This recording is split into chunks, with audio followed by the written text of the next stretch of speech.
We are going to make an update to the engagement letter for next year to clearly define mailing, how mailing might work in your community, and that we think everything should go certified electronic return receipt, no exceptions. Anything getting mailed to the government that has a deadline, certified mail, even if it's not on the deadline, certified mail, electronic return receipt requested. They can do whatever they want.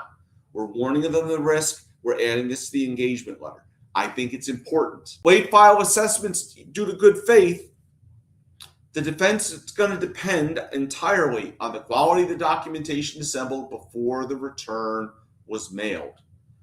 Strongest defense is 7502c compliance, a certified mail receipt showing the registration date on or before the deadline. This is the only reliable defense, and it shifts the burden to the IRS. That's your reason for doing the $10 certified mail receipt, right? I can show you got it.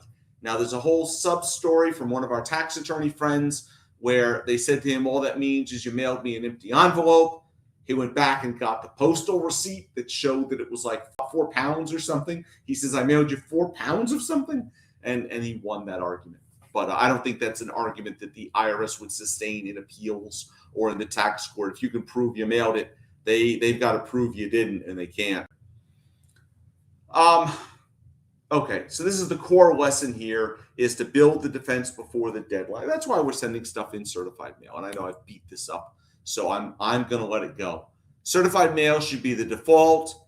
Hand cancel when possible. Avoid late day and deadline day mailings, and do things electronically whenever you can. So the new reality, as I've said here, is, man, that lack of a late truck is disturbing, and we're trying to get as much mail in ahead of that as we can. So this shifts internal mailing to the morning, maybe, because there's an argument here too. There's no value to running to the post office at 5 o'clock unless it needs to be hand canceled. I remember those days too. I got to get this out today.